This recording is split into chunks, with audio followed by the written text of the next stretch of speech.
Sure.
Hello, everyone. Welcome to this HR Tech 2022 debrief. You're listening to the voice of Ladek right now. We'll pull that splash screen down and you'll probably see me as well.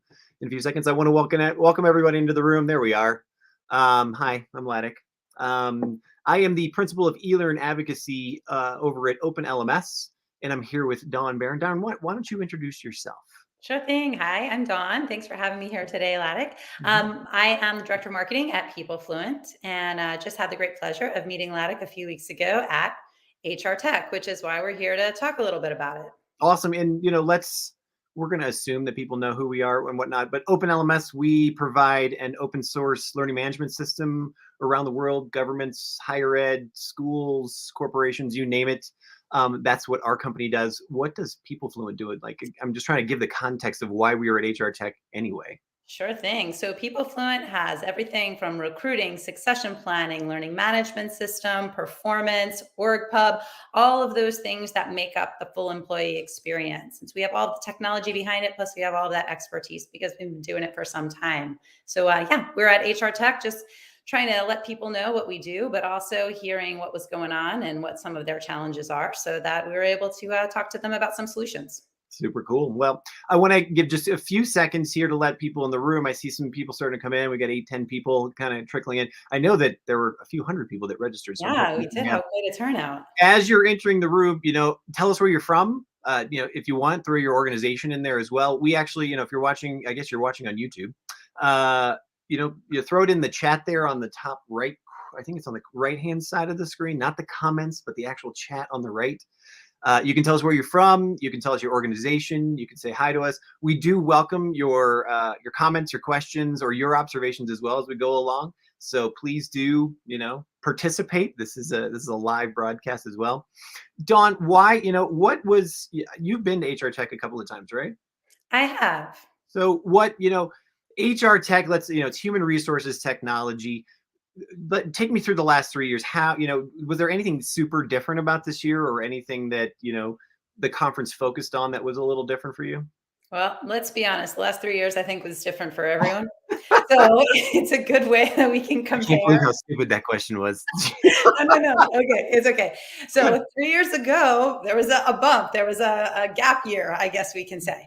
But then last year, we had attended. We did see it was a comeback for trade shows because we had been staying at home for some time. It was a great experience to be back there to see which companies were showing up on the expo floor, what the conversations were. A lot of people at the time were asking questions about how does the employee experience look now that we are getting back to work or getting back to some sort of normality.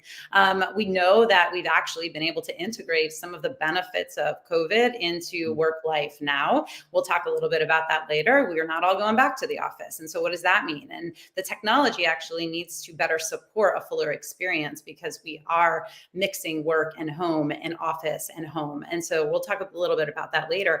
But so we saw that last year. And then this year, year, certainly more people were in the room. An ability to really get together. I mean, there was no shortage of crowds at in Vegas, particularly. One of the big notable items from 2021 was that the Vegas casinos were actually still empty. There was no shortage of people at this year's event. Lots of buzz, lots of energy. So I think that was very welcomed by the group that was there.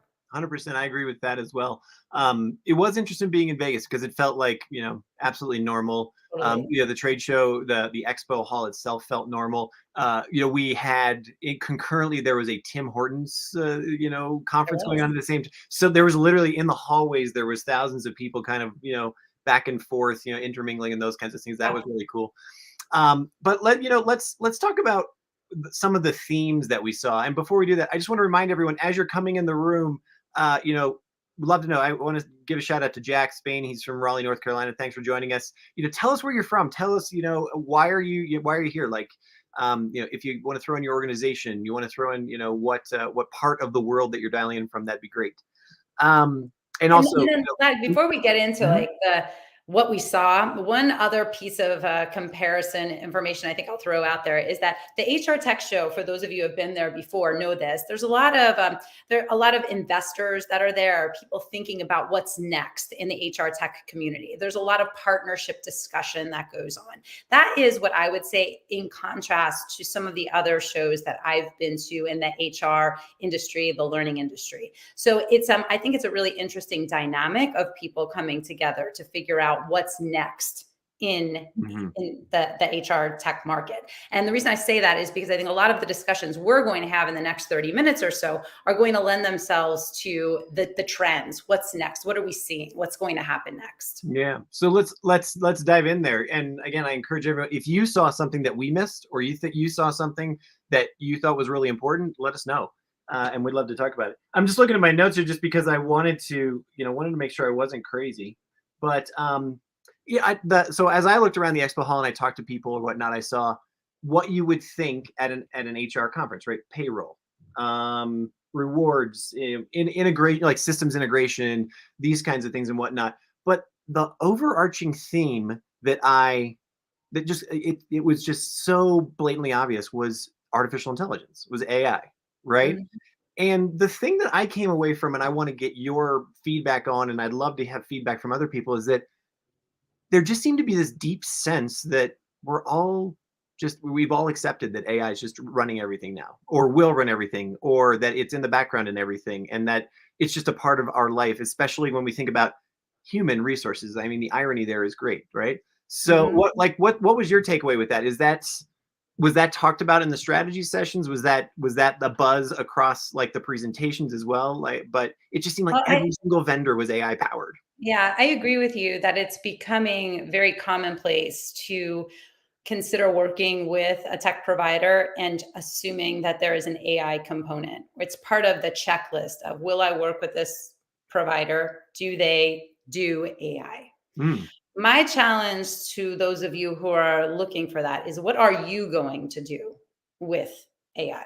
Assume it's there. Assume the providers that are on the floor talking about it, they have it. What are you going to do with it? And I can give you an analogy. We've all been buying things, especially during COVID. We just buy things from e-commerce providers. Our favorite, Amazon. So we do that. And Amazon is super smart, and they're feeding us what they think that we might want.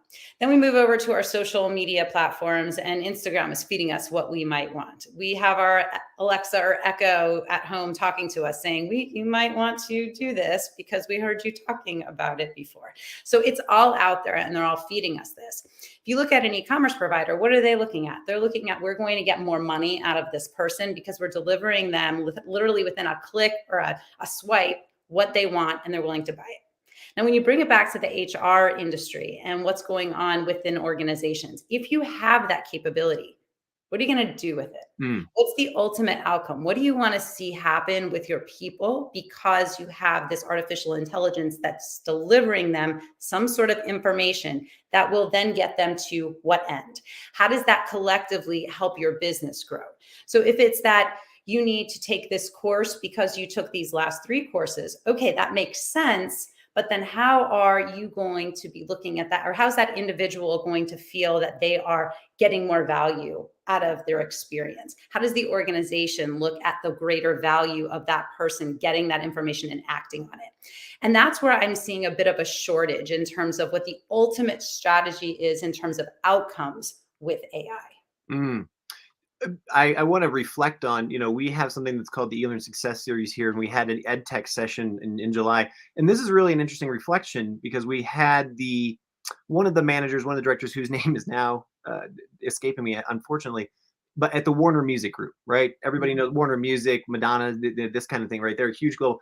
And his entire presentation was about how they've put this type of piece in place where let's just say an employee, like what's, how many days off do I have kind of thing, rather than having to go into the time, sheet application or whatever, and then find it through and, go through that, blah, blah. They just literally have a widget now that's on everybody's PC where it's like, how many days off do I have? And it takes care of all of that logging in and all that. It takes care of all that for them. Mm-hmm. Is that when you think of AI, is that what you're thinking of? Or are you thinking of true intelligence, like predictive, hey, it's Wednesday and usually you do this and Yeah. maybe you So, should take a, like, which one of those flavors? right. So to your earlier example, I look at that as an efficiency mechanism, right? Like you don't have to go 10 more steps to find the answer. It's popping up for you. You have the information in front of you. What you do with that information is what you do with that information. But on the other side of what you were talking about, the idea that I know whatever our systems know what we did last Wednesday, and so we may want to do it again. That's encouraging a behavior, and it's a reminder for us to get better. I relate a lot of what we see in technology to some like fitness and nutrition apps. I think a lot of us just like put them on our phone, and then it'll remind us like you should eat lunch now.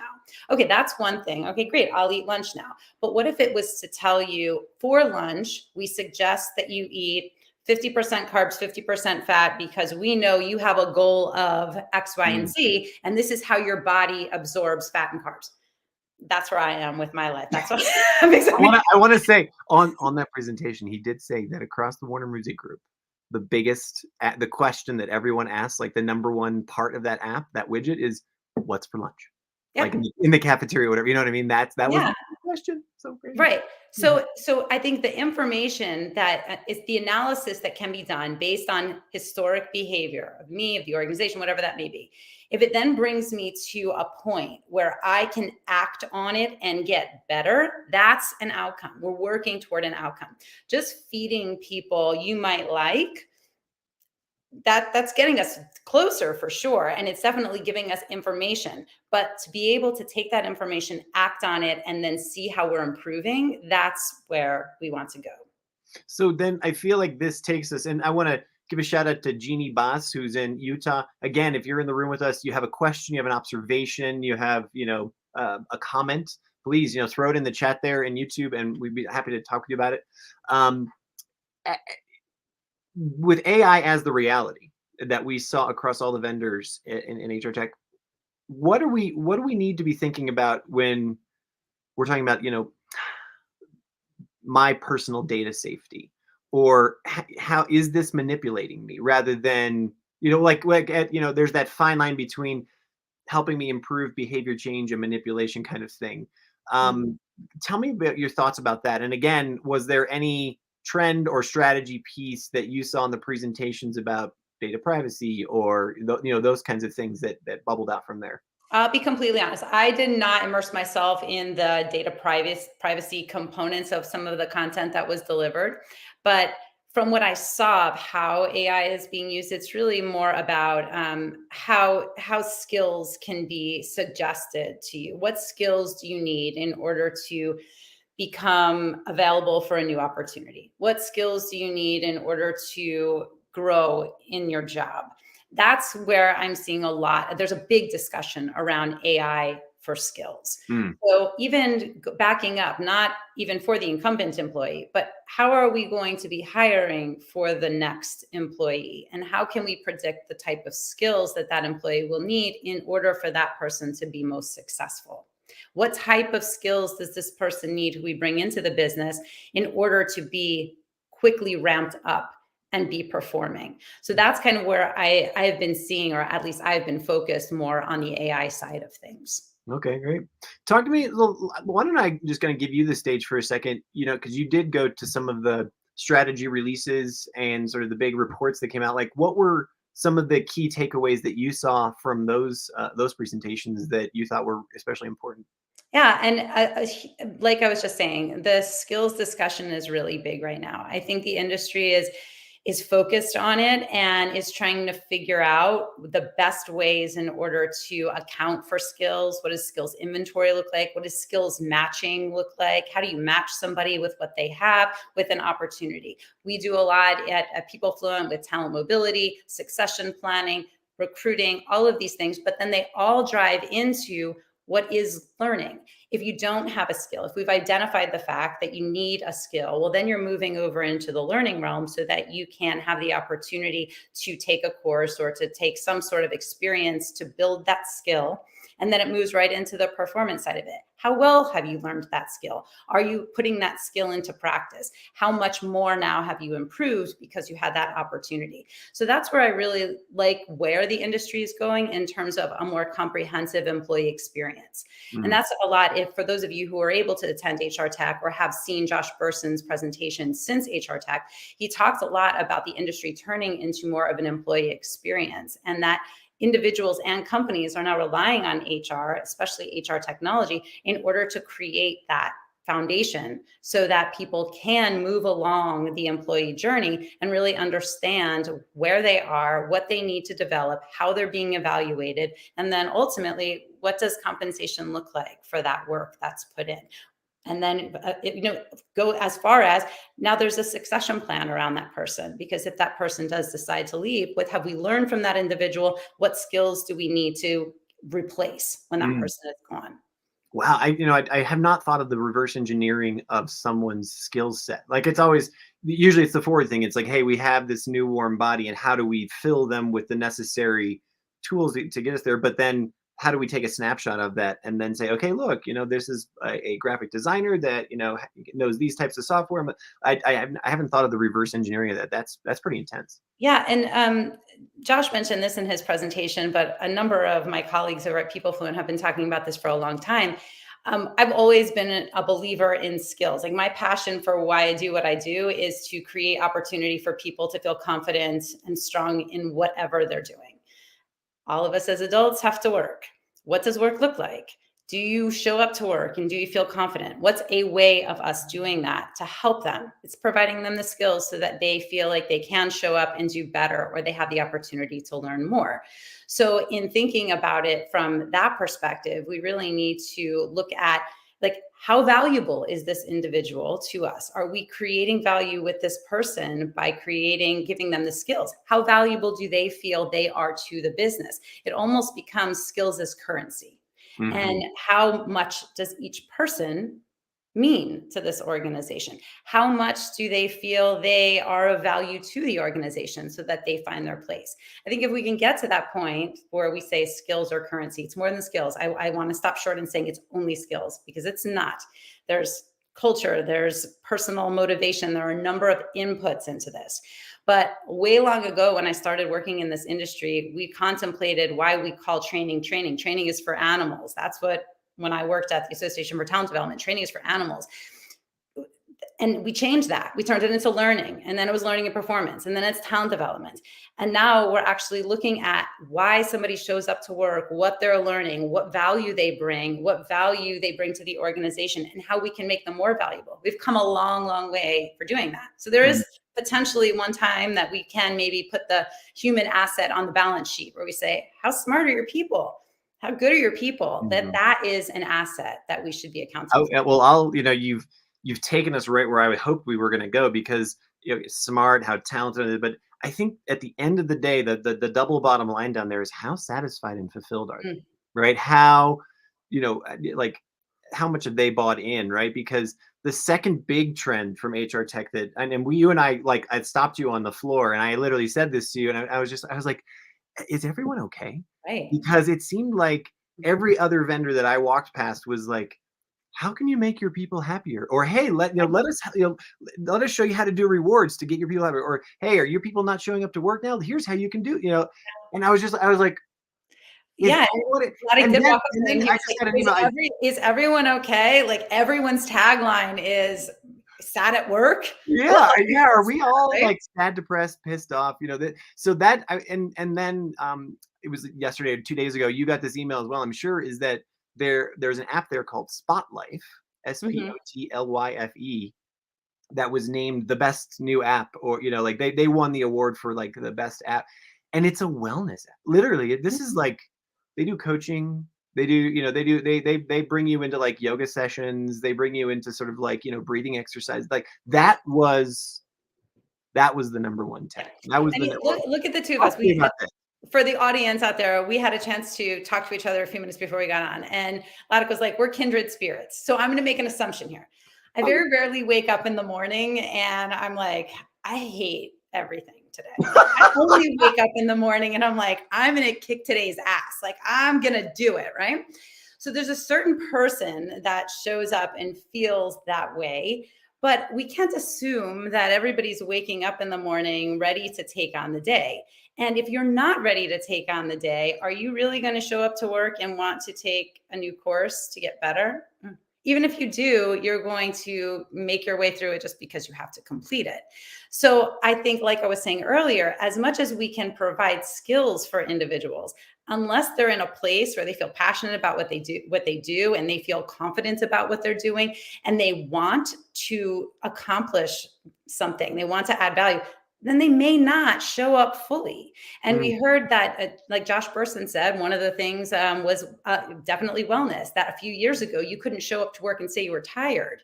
But now you can show up to work and you can say, like, I'm tired and my yeah. kids are driving me crazy and my back hurts and I have a blister. So today is not my best day. You're allowed to say that and people will accommodate for it Right. because we've all sort of, well, I'm not saying everyone will accommodate for it. I mean, I'm a mom and I get that all the day long. And some days I accommodate for it and other days, Yeah. but so there's always that. We have to understand balance with everything. But we're much more willing to hear about what the employee feels like. And in recent articles, I just read and talked with an author of a New York Times article saying about how the millennials are not, they want to retire earlier, but they're willing to work if they feel like they're doing something good. Well, and They're I not want worried. to. What's up? No, I want to take that to the kind of the next step. Finish your thought, and then I want to rip. Yeah, I mean, we're basically the way that we used to think about work with like you're showing up at 9 and you're leaving at 5 and how much is in my paycheck this year, this week.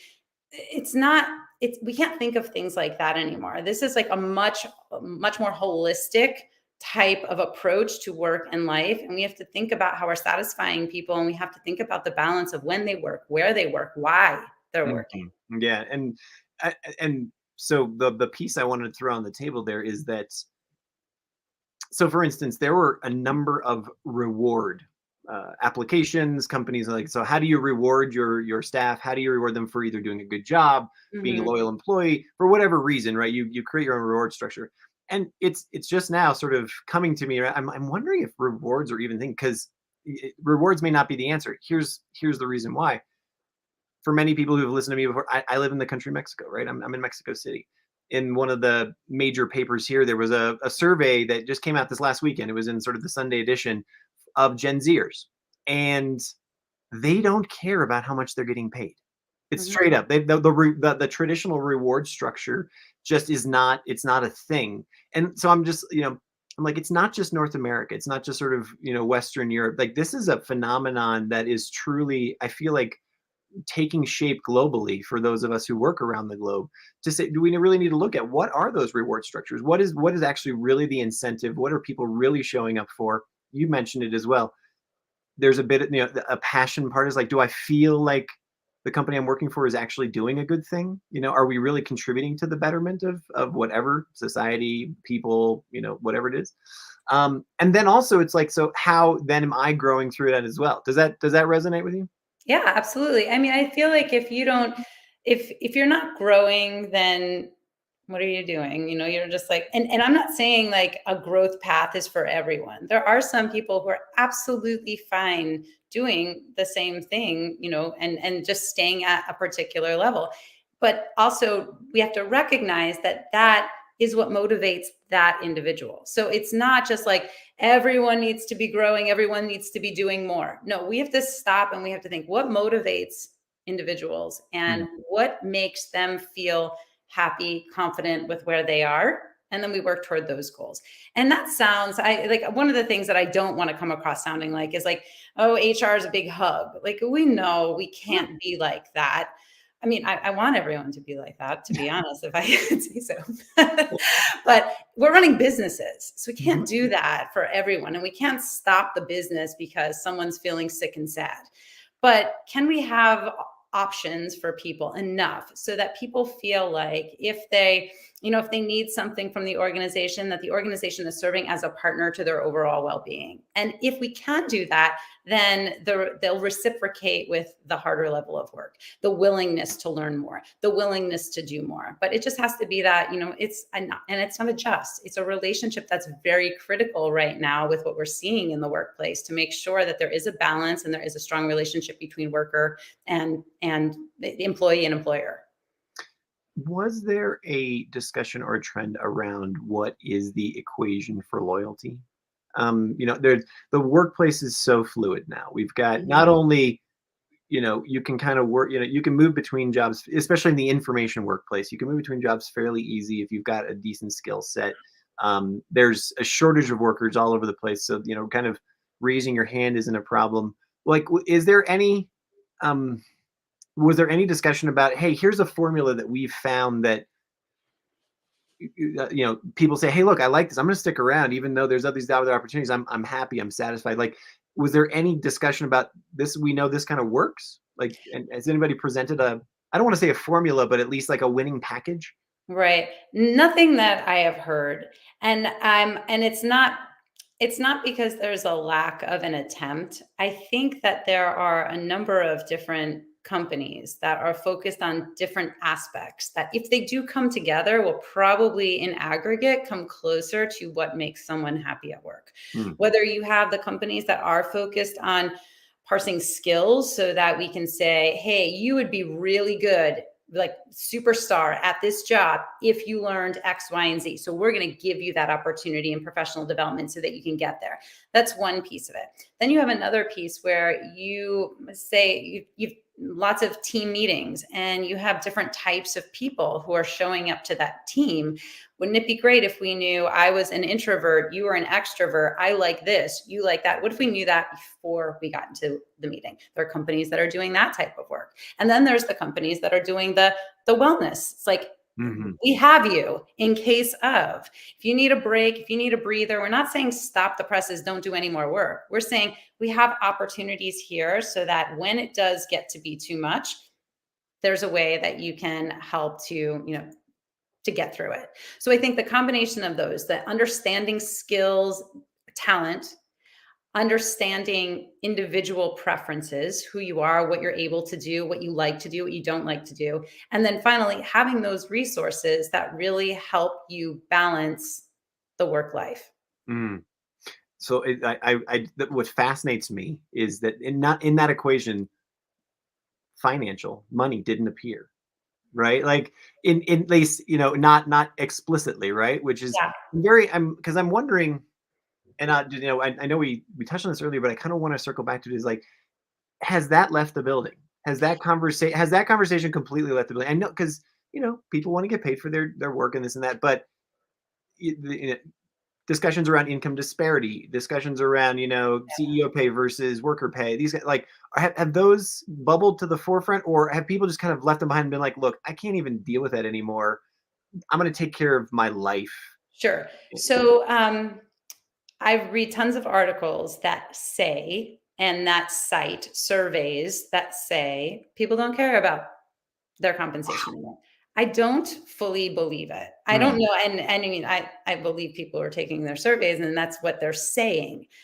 But when it comes down to it, I have a hard time believing that they don't quantify the work they put in by saying, I would like to make a good salary, at least a fair salary. Mm-hmm. Let's go with that, because I think that also brings into what you were just talking about, pay equity. We want people of all genders, of all races, of all demographics to be paid fairly.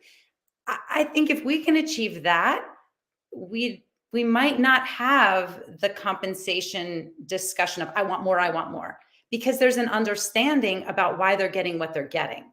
And if they wanted to get more, then there is the path of, okay, you can acquire more skills and there's more opportunity for you. But first and foremost, what is the transparency behind what people are getting paid? And how can we equalize it so that no matter who you are or where you come from, if you're showing up with a level of competence and talent, you're going to get paid a certain amount for work.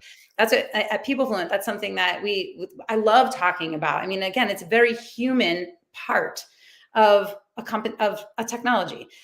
Compensation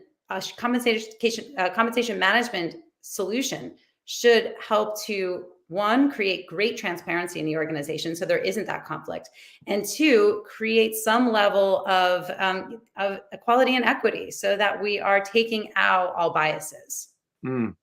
If you'd indulge me to go just a little one step deeper in that, I wonder, because I've read, and what comes through my feed is about the shoulder shrug of, look, I can't get out of debt now anyway. I'm not going to be able to afford it. Like, this is what we hear coming from at least the United States, so it's almost like, and reflect on this for me, is that I don't want to say a resignation to, hey, look, I'm going to get paid, and at least I'm going to live my best life now. That's kind of what I'm trying, like, where I'm going with this, rather than saying, like, maybe you or I, as we started into the workforce, or we're becoming manager level, those kinds of things, we're saying, hey, look, I'm going to actually look 5 years down and kind of build towards that. Do you think that has been eroded, or has disappeared, and there's more of a, like, hey, look, like, I'm going to live my best life now kind of attitude, or not? Yeah, I definitely think that attitude exists now more than ever. But I mean, just reflecting on my personal experiences, I grew up with a middle-class family that waited for the weekly paycheck. And I know I didn't want to be that way. So I did the more traditional path. I went to school, I got my master's, I tried to keep going up until I felt comfortable. I started having kids, and then I started to change my work dynamic. I started to work from home. I started my own consultancy. So I did more gig work because it gave me flexibility. That's something I won't give up. I work for PeopleFluent now, and they have allowed me and afforded me the opportunity to work from home. I wouldn't go back into an office. So that's like my parameter. So that's one thing. But then also looking forward, like, I'm looking to work hard now so that I can rest later. And I know myself, I'm never going to rest, but I'll work differently. I'll just work differently. Right. Yeah. But to your point about living best life now, I have a bunch of kids that are teenagers that are now looking off to college and thinking about what careers they want to go in. And every one of them talks about making enough money to at least have a house like we live in now. And I tell them and share them the finances around this house so that they know what that means, because they can't just say, I'm going to be a dog walker for my whole life. What am I going to do? And I do think that there are some extreme, and I'm not saying that's a wrong path. I'm just kind of saying that, like, I don't think that it's gone to only that side where, like, I'm just going to live my best life. And if that means I'm collecting, a smaller amount of money so that I can breathe the air outside, that's fine. But that's not my personal experience. I feel like there is still some value around building up wealth in order to live a life that you want. Right. And I kind of, I don't want to say put my foot in my mouth. Like, as soon as I asked the question, I just started thinking as well, like, there's the uptick of the FIRE movement, the financial independence, retire early movement. Now, like, you mentioned it earlier as we were talking as well about just sort of maybe even living more simply, so that, you're basically you're buying your time, right? Rather than working towards that ultimate goal. So I don't know. We kind of, as I said, that half hour goes like, Yeah. this. There's one thing I will leave you with, and we just mentioned it a little bit Well, yesterday. I wanted you to tie us together. So, like, Yeah. why don't you, what's that last comment? But then I kind of want to tie it together about these two big pieces of AI and sort of worker wellness. Sure, sure. Okay, so what I was going to say, and we talked a little bit about this later. A friend of mine works for an organization that is basically trying to bring summer camp and summer learning together because Mm. everybody loves summer camp. So why can't we be learning at summer camp? Another friend of mine works for an organization that says, why are we leaving it at summer camp? Why can't we make summer camp all year long? And that's how our kids learn.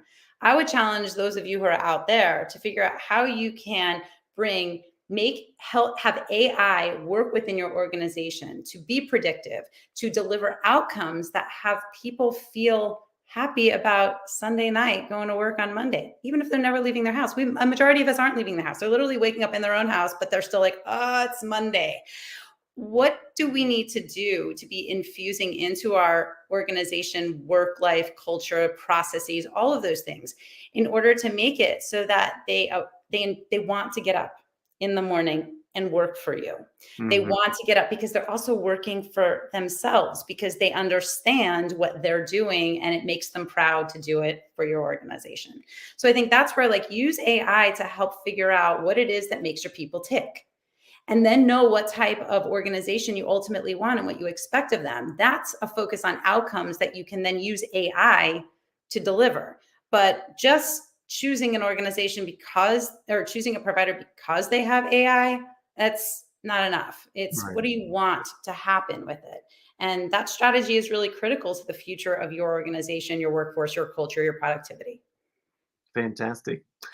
Um, so any final words on, what you would do you kind of AI to get to productivity, AI to get to wellness, AI to get so that the person, the staff person, the talent feels like not only they own their own life, their own time, but they feel, they're like they want to show up. Any other final thoughts? Yeah, I would say that if those of you who are out there, especially if you went to HR Tech, there is a likelihood that you're walking around that expo floor, you're listening to those sessions because you have challenges in your workplace and you're trying to figure out what's next. Challenges are not necessarily negative. It's just you have something that you need to deal with in order to get to another place, another point.